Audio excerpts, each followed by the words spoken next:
ya wong Surabaya kayak gini apa ono ya ngomong jancuk itu hal yang biasa gitu loh. Susah, seneng, ya apa marah itu ngomongnya juga jancuk. Cuk ya. Bahkan nyapa temen gitu. Cuk ya apa kabar? Atau misalnya lihat cewek cantik, jancuk ayu nih. Bapaknya sunat tangdi misalnya. Persaingan sehat sejahterakan rakyat. Roll 3, 2, 1. Welcome to Pod Country, podcast KPPU Kanwil 3 Bandung. Halo Sobat Kompetisi, pemirsa Pod Country, podcast KPPU Kantor Wilayah 3 Bandung dimanapun Anda berada. Assalamualaikum warahmatullahi wabarakatuh. Salam sejahtera untuk kita semua.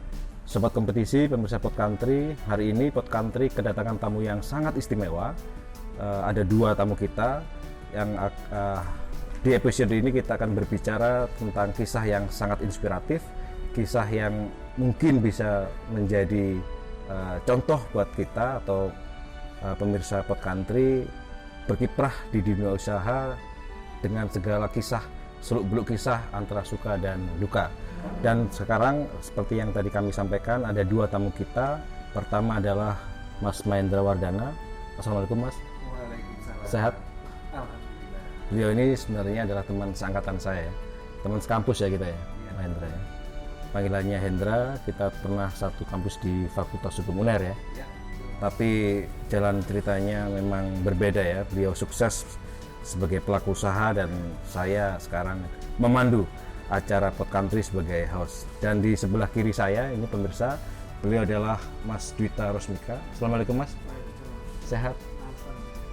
Sehat ya, alhamdulillah. Sobat Kompetisi, pemirsa Pod Country, dua narasumber kita pada hari ini adalah founder dan juga owner, betul nggak istilahnya nih? Founder dan juga owner dari kaos, mohon maaf nih ya, Cak Cuk. Kaos Cak Cuk ya. Jadi kaos Cak Cuk ini adalah kaos yang bisa dikatakan produk yang sangat khas di Surabaya. Dan seperti apa sih kisah lahirnya Cak Cuk sehingga bisa dikatakan punya brand awareness yang menurut saya cukup kuat sebagai produk khas di Surabaya. Kita akan berbicara dan berbincang dengan kedua owner yang ada di samping saya. Nah, karena ada dua nih, saya bingung nih. Siapa yang mau jawab pertama nih? Pertanyaan saya adalah, bagaimana sih kisahnya sehingga kemudian Anda berdua ya, Mas Mahendra dan juga Mas Dwita ini bisa kepikiran ya melahirkan suatu produk kaos yang namanya Cak Cuk ini. Gimana nih Mas? Siapa dulu nih? Ya boleh sama-sama juga boleh. Oke, Mas Dwita silakan. Ya. Mas Dwita. Oke, jadi awal berdirinya Cak Cuk itu tahun 2005. Jadi sekarang udah 12 tahun. Jadi saya berdua. Kita dari awal sampai sekarang yang mendirikan berdua. Kenapa kok dulu kami mendirikan Cak Cuk?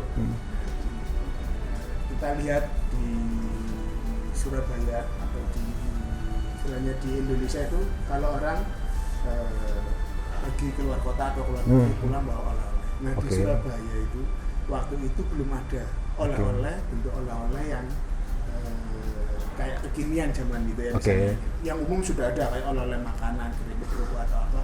Nah kita mau ngasih bentuk oleh-oleh alternatif gitu. Itu jadi awalnya seperti itu. Jadi kita mau ngasih apa sih? Kita mau bikin oleh-oleh alternatif dalam bentuk apa gitu.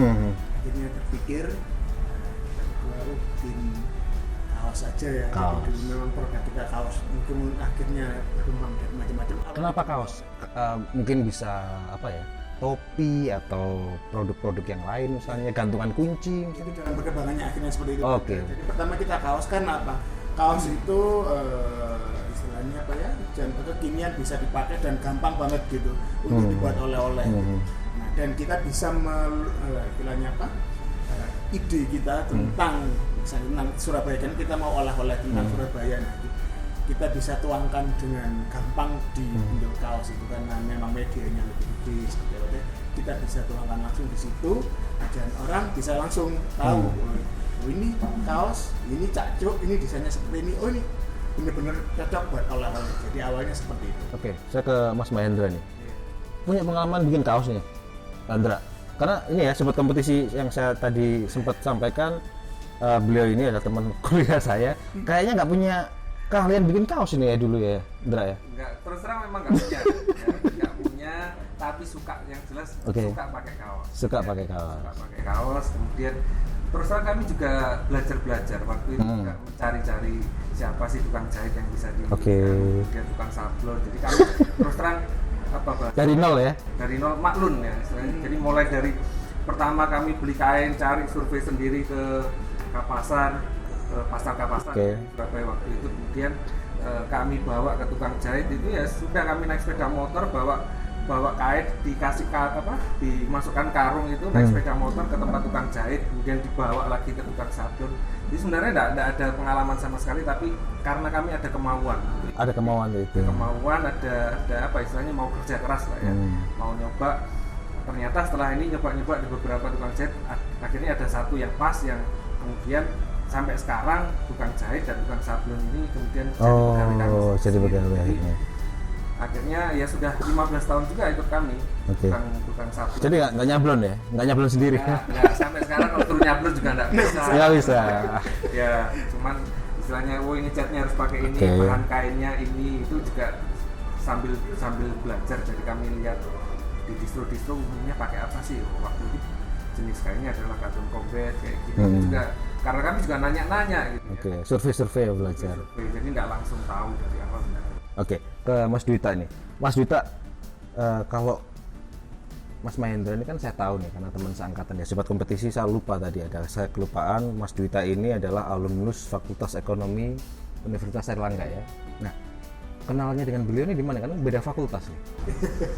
Ya, jadi kita dulu satu kantor. Oke. Sebelum saya dirikan Cakcuk, saya dan Mahendra ini kerja di kantor, dia bagian legal, saya accounting. Oke. Jadi kalau waktu makan siang, itu kita ketemu ngobrol. Habis itu ya sama karyawan kan bilang, saya gini terus. Nanti nyoba lagi gitu. Ya kan dari omong kosong kayak gitu. Bener-bener omong kosong. Nggak ada dalam pikiran saya ke Mahendra dari awal saya pengen gini. Jadi awalnya gitu. Jadi pengen kaya lah ya. Pengen rich and famous. Tapi gajinya kan masih di atas UMR ya dulu. Oh, jelas. Enggak kok kelihatannya kok susah gitu sehingga enggak ya. Oke, jadi dulu teman satu perusahaan, kemudian sering berdiskusi, elaborasi, akhirnya melahirkan sepakat untuk bikin kaos Cakcuk. Nah, pertanyaannya berikut, kenapa namanya Cakcuk nih? Jadi kembali lagi kita kenapa kalau saya mendirikan Cakcuk? Karena saya mau buat oleh-oleh yang khas Surabaya. Oke, khas Surabaya. Jadi istilahnya orang tahu, aku beli ini, ini dari Surabaya itu. Nah, kita cari namanya ya kan. Gampang-gampang susah sih, 7 hari 7 malam nyari namanya. Mandi 7 hari. Iya, karena sobat kompetisi pemirsa Pod Country di Surabaya itu ada bisa dikatakan salah satu akronim untuk ngumpat ya. Kalau bahasa Surabaya ini misuh ya. Misuh itu ngumpat, memaki, itu mohon maaf nih ya, jancuk. Tapi biasanya kami ini atau arek-arek Surabaya ini menyingkatnya dengan cuk gitu ya. Jadi mantep gitu ya. Cuk gitu ya. Nah, akhirnya itu menjadi pilihan ya, Mas Dwita ya, karena itu dianggap salah satu yang bisa memudahkan orang untuk mengetahui bahwa ini adalah khas dari asosiasinya. Ini bahasa Jawa, tapi Jawanya Surabaya. Nyautnya Surabaya karena di Jawa Tengah pun atau di Jogja atau di mana tahu, tapi mereka nggak bisa langsung ini asosiasinya ke Jogja, nggak mungkin. Langsung ini Surabaya, cocok wis Cakcuk, gampang diucapkan, gampang diingat. Oke, Mas Hendra, jancuk atau cuk itu kan sebenarnya kan kasar ya. Nah, ada nggak punya pengalaman misalnya nih dikritik sama masyarakat, misalnya ada orang tua yang ini kok pilihan ininya seperti ini gitu misalnya?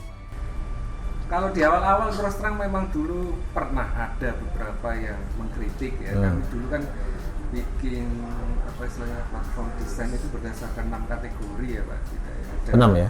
Ya, ada Surabaya Kota Musuh, Surabaya Kota Bonek, Surabaya Kota Esek-esek, Surabaya Kota Pahlawan, makanan, kuliner, ya, kemudian Kota Buaya. Kota Buaya. Ya, itu kemudian ya terus terang karena mungkin ya Cuk itu ya desain-desain jancuk kan, mungkin yang seperti esek-esek itu kan ya sesuatu yang mungkin orang memandangnya negatif. Asosiasinya negatif. Ya, jadi orang mikirnya kaos Cak Cuk sini kaos misu-misu, padahal juga enggak, itu kan hanya istilahnya hanya 20% saja. Oh gitu. Ya, jadi tidak banyak. Tapi yang terus terang yang protes juga ada, yang tidak pun juga ada. Kenapa? Oke. Karena sudah ya orang Surabaya kayak gini, opono ya ngomong jancuk itu hal yang biasa gitu loh. Susah, seneng, ya apa marah itu ngomongnya juga jancuk. Cuk ya. Bahkan nyapa temen gitu. Cuk, ya apa kabarmu? Oh, ya. Atau misalnya lihat cewek cantik, jancuk ayu nih. Bapaknya sunat tangdi misalnya. Ya kan itu sesuatu yang apa ya? Segojangan lah. Ya, segojangan. Jadi saya mengibaratkan Surabaya kayak wong India itu mau nangis, mau Joget, mau ya? marah ini joget. Joget, nyanyi. oke. Kalau Surabaya mau nangis. Enggak, marah. yang esek-esek tadi ya. Kepikiran esek-esek karena dulu ya. Dulu pernah Sempat ada. kita punya doli ya. Ya, betul.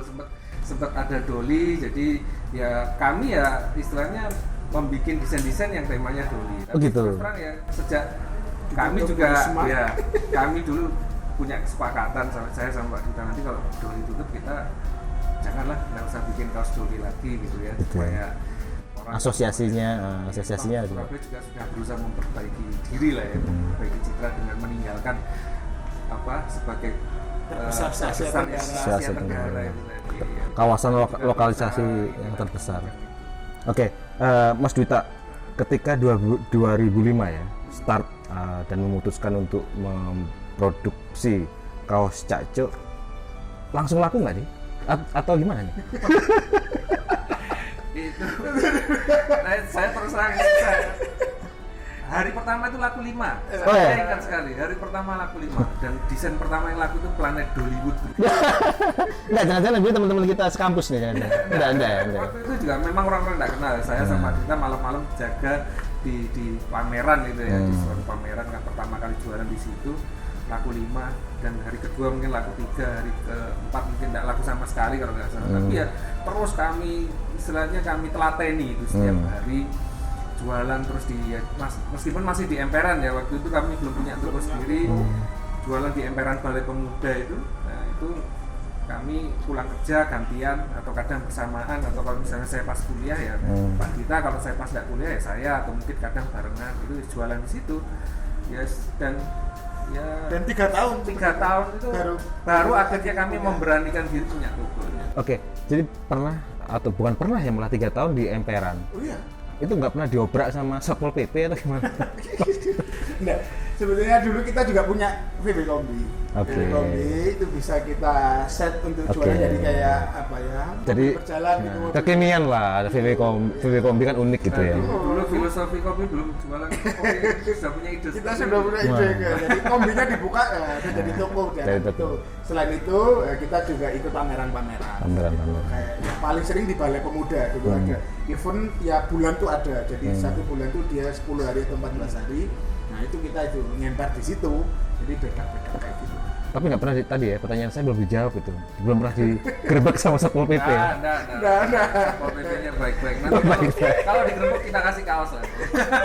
Enggak, pengalaman pahitnya ya ketika orang pasti mengetahui yang namanya merintis usaha itu kan nggak gampang, ada banjir keringat, air mata dan segala macam di situ. Nah, cerita pahitnya gimana sih tuh Mas Dwita, selain dagang di emperan itu, misalnya nggak balik modal, nggak BEP misalnya?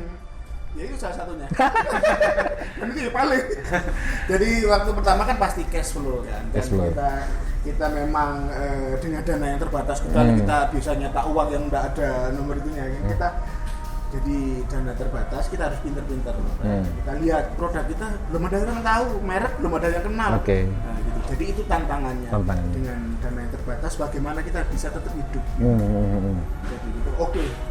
Kita harus mengenalkan ini, kita harus sabar 1-2 tahun, kita tidak ngambil hasil ngambil keuntungan kita tidak ambil, kita putar lagi buat modal biar orang tahu.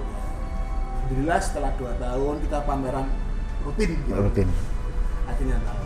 Oke, kalau dari sisi positioning, tadi kan Mas Dwita di awal mempositioningkan bahwa yang namanya kaos Cak Cuk ini kan sebagai produk oleh-oleh.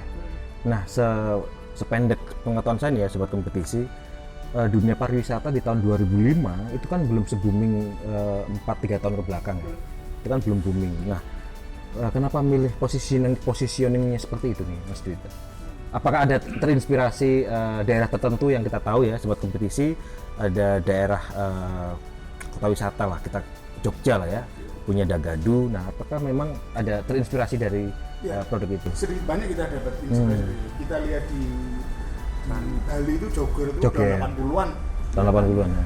Jogja itu 90-an tuh Dagadu itu. Dagadu. Terus itu di Bandung itu di mana saja. Pokoknya kita terinspirasinya dari situ, mereka bisa survive, dan saya senangnya itu apa? Kreatifnya bisa di itu kan.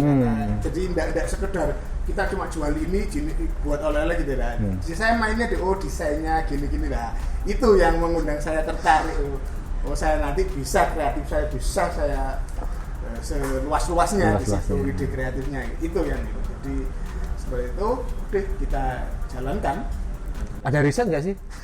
Enggak sampai mikir kayak gitu. Yang penting jalan dulu, action dulu. Dalam perkembangannya pasti. Kita lihat riset bagaimana misalnya kalau kita ke Jogja, luar negeri kemana, ya benar. Kemasannya di mana, cara jualnya di mana, dia jualnya di posisinya di mana, seperti itu. Sebelum era digital kayak gini.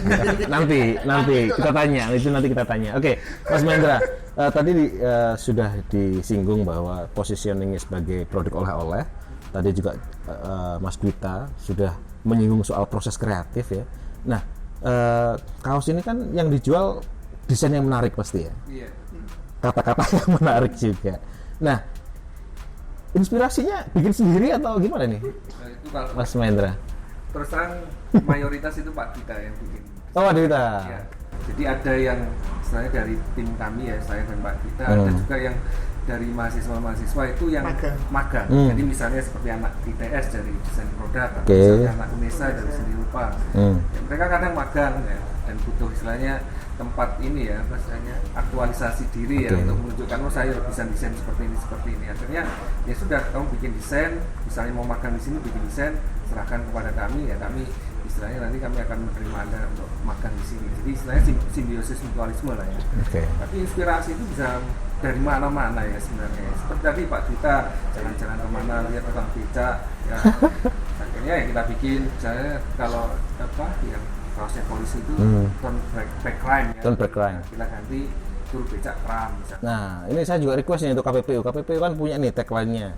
Persaingan sehat sejahterakan rakyat. Nah, dipikirkan nanti ya. Oh iya, nanti siap kami pikirkan ya itu ya. Ya, saya balik ke Mas Dwita nih. Nah, tadi disampaikan oleh Mas Mahendra, sebagian besar ide kreatifnya ini kebanyakan datang dari Mas Dwita. Punya tim kreatif ya berarti? Cak Cuk ini Mas Dwita. Tim kreatif yang khusus untuk mengolah ide-ide yang kemudian divisualisasikan dalam bentuk desain kaos. Iya, ada. Jadi tim kreatif. Sebagian besar saya yang supervisinya, jadi saya yang termasuk yang tadi anak magang dari ITS sama dari UNESA. Nah itu mereka saya kasih magang, saya ingin desain tentang ini, coba kamu belajar. Jadi saya yang kasih batasi gitu. Oke. Kamu gimana kamu memperhatikan? Saya mau tentang parodi misalnya, parodi tentang ini, ini gini. Gimana kamu? Seliar-liarmu seperti apa? Tapi batasannya tadi yang sempat disinggung oleh Mas Mahendra itu Surabaya sebagai kota kuliner, kota miso ya, kota osek-osek dulu ya, Belanda ya, gitu ya. Tapi batasannya itu, jadi ada rulesnya kan. Gitu. Jadi untuk memudahkan betulnya sih, untuk memudahkan dalam mencari. 2005 sampai 2020 15 tahun, sudah berapa banyak desainnya? Kalau 400. Saya ya 400, seingat saya di laptop saya. Ini cuma berapa ini? Nggak sampai ini, 200-an. Itu pun karena kita punya database dan kita tahu kan setelah 15 tahun ini mana desain yang benar-benar laku, mana yang cuma sekali seumur hidup. Jadi cuma sekali itu dibuat, habis itu nggak laku sama. Jadi satu itu cuma laku. Kita kan buat satu desain itu sekitar 100. Nah dia itu lakunya sampai setahun baru habis. Tapi ada lagi yang cuman dalam berapa hari itu langsung habis. Tapi batasnya 100 ya setiap desain? Iya, tapi nanti akan diulang lagi. Dari ratusan itu ya, kita lihat aja. Tapi berapa tahun lagi gitu ya? Biasanya kalau lebaran, nah itu lebaran reproduksi. Itu kan, orang pasti nyari desain-desain yang lama gitu, yang dari Mas desain yang ini loh, ini udah puluhan tahun saya pingin gitu. Iya. Nah itu. Oke, saya bergeser ke Mas Mahendra ya. Berbicara soal desain, berbicara soal khasnya desain dan juga kata-kata, pilihan kata-kata di Cak Cuk. Saya lihat ini Sobat Kompetisi, kita syutingnya ini di store-nya beliau-beliau berdua ini ya, tokonya beliau ini. Saya melihat ini kan tidak diperuntukkan hanya untuk dewasa ya, bahkan produksi untuk anak-anak. Nah, ini gimana nih? Kadang kan gimana? Ada kebijakan khusus nggak kalau misalnya produksi kaos untuk anak-anak nih? Terus terang kalau awal dulu itu kan kita mikirnya namanya kaos ya biasanya untuk anak-anak muda lah ya, misalnya gitu. Tapi dalam perkembangannya selain anak muda misalnya cowok dan cewek, perkembangannya bapak-bapak. Ini perkembangannya ibu-ibu, bahkan ibu-ibu yang jilbaban. Kita kan juga tidak mungkin. Betul. Bikin desain-desain yang vulgar. Dan ibu-ibu yang jilbaban pun juga suka pakai yang dan saya yakin itu ibu-ibu yang dari Surabaya sudah biasa dengan itu. Dan perkembangannya lagi kita bikin desain yang anak-anak, dan itu pasti kita batasi, tidak mungkin kemudian kita bikin desain seperti musuh-musuh ditempelkan di kaos anak-anak. Ya, mungkin ada beberapa misalnya misalnya aku berjanji tidak akan bilang jancuk lagi, jadi ya misalnya gitu. Ya itu kan masih ada smart-smartnya gitu lah. Meskipun ada tulisan jancuknya tapi kan tidak terlalu vulgar. Ya, saya lihat di depan itu kan ada Bart Simpson gitu ya, nulis di papan tulis. Kita bikin plesetannya Jurassic Park, misalnya kita bikin Jangkrik Park gitu misalnya. Kita kan teringat zaman anak-anak itu kan kita selalu dikasih tahu sama jangan suka ngadu jangkrik, kalau enggak kamu nanti di akhirat diadu jangkrik gitu. Nah, kita bikin betul. Apalagi jangkrik pun sebenarnya akronim misuhnya. Nah, itu juga. Tapi enggak area Surabaya ya. Lebih melihat lebih halus. Jadi memang ada kebijakan untuk desain-desain yang diperuntukkan untuk anak-anak, itu memang pilihan kata-katanya juga disortir lah ya, dibatasi. Dan itu yang memang untuk ibu-ibu yang kaum muslimah itu juga ini bahwa kemudian dia milih sendiri, nah pilihan opsi yang itu dia sendiri lah, dia yang bisa memilah-milah sendiri. Enggak, tapi batasan yang tadi disampaikan oleh Mas Mahendra itu memang muncul dari Cak Cuk sendiri, kebijakannya Cak Cuk, atau memang ada yang protes nih? Atau perkembangan zaman? Atau pertanyaan awalnya adalah kenapa bisa melahirkan kaos yang diperuntukkan untuk anak-anak? Karena memang permintaan pasar ya. Jadi kan kita oleh-oleh. Nah, jadi kalau dia oleh-oleh kan bukan buat dia. Nah, jadi orang yang kesini, loh Mas, kok nggak ada yang buat anak-anak? Ini kan saya buat oleh-oleh, karena oleh-oleh kan dia nggak beli cuma satu, beli 5 belian buat anaknya, buat saudaranya. Itu akhirnya, Mas, yang buat jilbaban ini lengan panjang dong. Akhirnya kita buat lengan panjang. Desainnya kita atur, masa yang bisa akhirnya yang gitu. Super gemuk pun juga ini. Betul. Ini kan rasis masa kita enggak yang gemuk-gemuk dan dibikinkan kaos kayak gitu. Nah, akhirnya kita bikin mulai 2XL, 3XL sampai 4XL. Jadi memang mengakomodasi keinginan pasar yang memang pengen mengenakan kaos jancuk. Sekarang saya mau tanya yang pahit-pahit nih ya. Sobat kompetisi. Sobat kompetisi ya, pemirsa Pod Country. Saya tadi sempat muter-muter, saya sebenarnya salah satu pelanggannya. Kaos Cak Cuk dari dulu juga sering beli, dan karena tadi saya sudah sampaikan Mas Mahendra ini adalah teman saya satu angkatan ya di kampus, sering nih bawa oleh-oleh ya, kaos Cak Cuk dibagikan ke teman-teman angkatan ya kalau ada pertemuan angkatan. Nah, yang pernah saya lihat bahkan sekarang juga masih ada, itu ada kaos dengan desain yang mohon maaf nih ya, sedikit menyinggung salah satu produk kaos juga ya, distro atau apa dari salah satu selebritis di Indonesia lah ya, yang kaosnya itu yang bernada umpatan juga ya, cacian, tapi dalam kalimat atau frasa asing nih. Nah, yang menarik itu kayak tanda kutip ada sentilan khas anak Surabaya. Isinya begini nih kaosnya, kalau saya tidak salah ini ya, saya tidak salah ingat ini seperti ini. Katanya cinta Indonesia, nasionalis, tapi kenapa misuh atau maki misuh saja harus pakai bahasa asing? Nah, dengan desain ya yang mirip dengan kaos produksi dari selebritis kita itulah. Nah, nggak takut disomasi nih Mas Mahendra? Terus terang kalau desain-desain itu kan memang kebanyakan kami memparodikan ya dari salah satu desain-desain kami adalah memparodikan merek-merek atau brand-brand yang sudah terkenal. Dan ya mungkin beberapa ada yang mensomasi ya. Oke, ada. Ada beberapa ada yang mensomasi, tapi sebenarnya yang disebutkan oleh Mas Aru tadi tidak termasuk yang Malah tidak ya? malah tidak termasuk yang memberikan somasi. Oke, ada yang seperti apa nih? Ya adalah salah satu usaha brownies yang Oh. terkenal di Indonesia. Ya, kami Plesetkan, parodikan. Kemudian si orang yang beli kaos ini adalah karyawan dari perusahaan itu. Ya, kemudian ketika kunjungan ke pusatnya, dia memakai kaos itu dengan bangganya, dia menunjukkan pada pendirinya dari brownies itu. Nah kemudian dia marah si bos ini, marah karena mungkin merasa ya misalnya disindir atau dilecehkan atau gimana ya. Kemudian beliau ngirimin somasi. Sorry. Enggak, sorry, saya potong dulu. Tadi kan sudah disinggung ya bahwa desain dan juga pilihan kalimat ya, kata-katanya Cak Cuk ini kan khas banget nih, khas banget Surabaya. Tapi paham juga ya bos dari brownies ini. Iya, karena ya kata-katanya terus terang kalau yang itu kebetulan desain itu adalah bahasa Indonesia. Dan mungkin dianggap ini merendahkan citra atau bahasanya ya. Akhirnya disomasi. Somasi, kami disuruh membuat permohonan maaf. Waktu itu sebenarnya Tahun berapa itu Mas Mahendra? tahun 2010 mungkin ya. Saya sempat sampai waduh nggak apa-apa lah, biarin kita disomasi, kita nanti tambah terkenal kita. Akhirnya gitu ya. Selain manajemen konflik gitu ya. Tapi kemudian saya sempat berdiskusi dengan salah satu sahabat saya yang jadi advokat yang ngehits juga di Jakarta. Kemudian lebih baik inilah bikin permohonan maaf aja gitu. Nah, ternyata bikin permohonan maaf itu juga menjadi blessing in disguise buat kami ya. Oh, iya? Ternyata kami juga tambah terkenal ketika kami bikin permohonan maaf. Loh, ada apa ini dengan roti ini kenapa kok sampai bikin permohonan maaf segala gitu ya. Orang akhirnya tambah penasaran cari desain itu, padahal desain itu sudah Ditarik ya, di take down. Luar biasanya setelah sekian tahun ya Mbak Dita ya, kami akhirnya dengan brand itu justru berkolaborasi, dia membuka produknya di tempat kami. Dan ini hal-hal yang benar-benar tidak kami sangka ini hal seperti itu bisa terjadi gitu. Kenapa ini bisa terjadi nih Mas Dwita?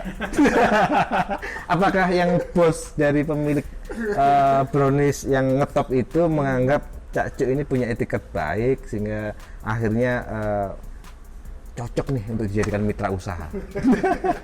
Tadi juga Nggak tahu ya? harusnya ditanyakan ke bosnya ya. Enggak. Tapi akhirnya benar-benar menjalin kerjasama ya? Dan dia mau buka satu tempat lagi di Surabaya itu. Itu kan dari Bandung kalau nggak salah. Itu buka di Surabaya. Nah itu dia mau ngejak untuk kerjasama di situ juga. Yang misalnya pusatnya yang untuk di Jawa Timur, Cak Cuk nanti misalnya mau di space atau apa gitu. Dia jadi kerjasamanya juga nggak tahu dari situ atau mana, nggak tahu. Sorry, brownies tadi itu kan khas Bandung. Iya. Ya kan?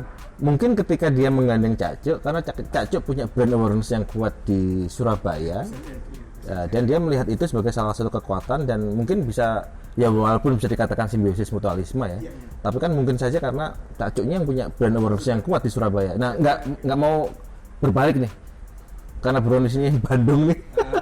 Oh ya. Beda konsep ya. Beda konsep. Tapi ya memang ada beberapa brand yang istilahnya ketika membuka produk khas Surabaya itu, ya benar-benar baru ya di Surabaya, itu juga menggandeng kami. Oke. Ya, jadi ya, tapi ya terus terang setelah mungkin mereka besar juga kami inilah ya, tidak diajak lagi lah istilahnya seperti itu. Ada dulu brand yang sangat terkenal di Jawa Barat ya, di Bogor kalau nggak salah. Ya sejenis lapis itu. Nah, tapi pertama kali masuk Surabaya yang diajak itu adalah yang strudel itu bukan. Oke. Tapi yang kaos yang pertanyaan saya tadi yang di tanda kutip disentil sama Cak Cuk nggak mensomasi ya? Iya. Karena kalau menurut saya ini lucu. Saya juga heran tidak mensomasi. Ya, mungkin dia menganggap itu kita memang niatnya kan parodi. Kita tidak membuat istilahnya suatu produk dengan brand yang namanya hampir mirip. Misalnya saya bikin brand Dianco I Love Surabaya misalnya gitu ya. Itu kan langsung jelas ini misalnya mirip sepertinya. Tapi kan kami tidak memparodikan saja. Oke. Ya mungkin tidak melanggar undang-undang merek ya. Seperti itu.